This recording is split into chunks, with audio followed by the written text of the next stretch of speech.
My name is Richard Halle. I'm 67 years old, a retired electrical engineer from Ohio, and after my wife Lavra passed away 5 years ago, my son Ethan convinced me to move in with him and his wife Melissa, saying it would keep the family close and make sure I never felt alone.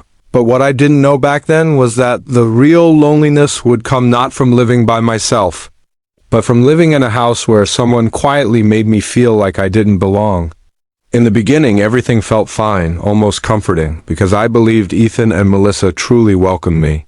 But over time, small things started to shift. Melissa, sighing dramatically every time I sat in the living room recliner. Her whispering to Ethan about grocery bills she blamed on me, hiding her comments behind closed doors that she thought I couldn't hear, and even complaining about my slow steps in the morning as if aging was something I chose on purpose. But I ignored it all because I didn't want Ethan to feel torn between me and his wife. And I told myself that maybe I was imagining it, until the night that changed everything. The night when Melissa removed my chair from the dining table and placed it in the garage like I was some unwanted item being stored away. I still remember walking into the dining room expecting the usual set up a chair for each of them. One for my granddaughter Lily, one for my grandson Noah, and one for me, but there were only 4 chairs, neatly arranged. And when I quietly asked Melissa where my chair was, she didn't even look up from her plate as she said, "You can eat in your room tonight. Richard, the kids get distracted when you take too long."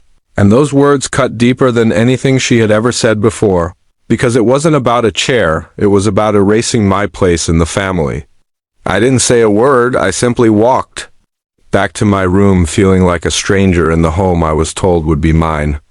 And I sat on the edge of my bed holding back tears I never wanted anyone to see, especially my late wife, who I used to promise that I'd stay strong no matter what.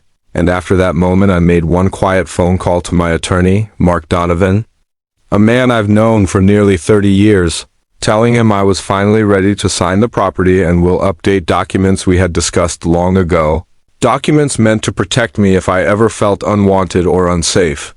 The next morning arrived like any other, except I woke up before everyone else and sat in the backyard, clutching a cup of coffee, thinking about how life can twist in ways you never expect, and I decided that if Melissa saw me as a burden, she would soon learn the truth about who really had control of the home she thought she ruled. The home that legally belonged to me after my brother left it to me years ago, something no one in the family knew because I never felt it necessary to announce my assets. Around 10 a.m., Mark arrived without warning, wearing his usual navy suit, briefcase in hand, and when Ethan opened the door, surprised to see him, Mark asked to speak with me directly. When I stepped into the living room, Melissa froze like someone had hit pause on her, and Mark shook my hand loudly and respectfully, saying, "Richard, the revised property documents are ready for your final signature." And Ethan's eyebrows shot up instantly, asking, "Property? What property?" And I calmly replied, "This house, son, it's been mine for years." And the silence that followed was so thick it felt like the walls were listening. Melissa's face drained of color as she sputtered, "That's impossible. You said you moved in here to save money." And I nodded and told her I moved in because I wanted family, not because I needed a roof. And the tension in the room grew heavy enough to snap in half, but the real blow came when Mark continued speaking, saying, "Richard, before we finalize your will, I need you to confirm whether your daughter-in-law will still be excluded." And Melissa gasped like someone had punched her in the chest.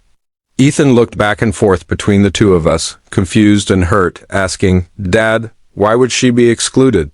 And before I could reply, he turned and saw my chair stacked in the corner of the garage through the open door.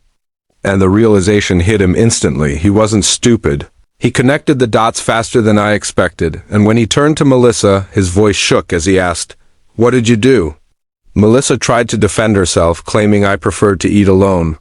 But when Ethan asked me directly, I finally spoke the truth I had hidden for too long, telling him how she made me feel unwanted, how she complained about my presence, and how last night she told me I was too slow to sit with the family. Melissa's lies collapsed, her face crumbling under the weight of her own behavior, and Ethan, my gentle, loving son, stood there in disbelief, realizing the woman he married had disrespected his father in the one place I should have been safe. Things escalated when Ethan demanded she apologize. But Melissa instead broke down crying, saying she was stressed, that she didn't mean it. But the truth was clear. She didn't see me as family, just an inconvenience she wanted pushed aside. I looked at her not with anger, but with the disappointment. Only age can hold, and told her she didn't have to like me. But she would treat me with respect as long as I lived under my own roof. Then I signed the property papers in front of them, securing my legal rights, and instructed Mark to include a permanent residency clause that made it impossible for anyone, including Melissa, to ever force me out. And when he left, the house felt different, not heavier, but finally honest. The days that followed were filled with awkward silence, Melissa avoiding me, Ethan overcompensating with kindness, and the kids asking why Grandma Laura's chair was back at the table. And slowly, guilt softened Melissa's edges as she started realizing the consequences of her actions. One evening, she came to my room crying, not dramatic, not manipulative, but genuinely ashamed, and apologized for everything, admitting she felt overwhelmed, afraid of losing control of the household, and took it out on me because I was the easiest target. And even though her apology didn't erase the pain, it opened a door for healing. I accepted it because carrying resentment only weighs down the heart. Something age has taught me again and again, and that night I sat at the dining table with the whole family, my chair firmly in place, and Ethan squeezed my shoulder as if silently promising it would never happen again. That moment, small yet powerful, reminded me that sometimes life doesn't fall apart, it falls into place, just harshly, abruptly, and with truth as the hammer that rebuilds everything.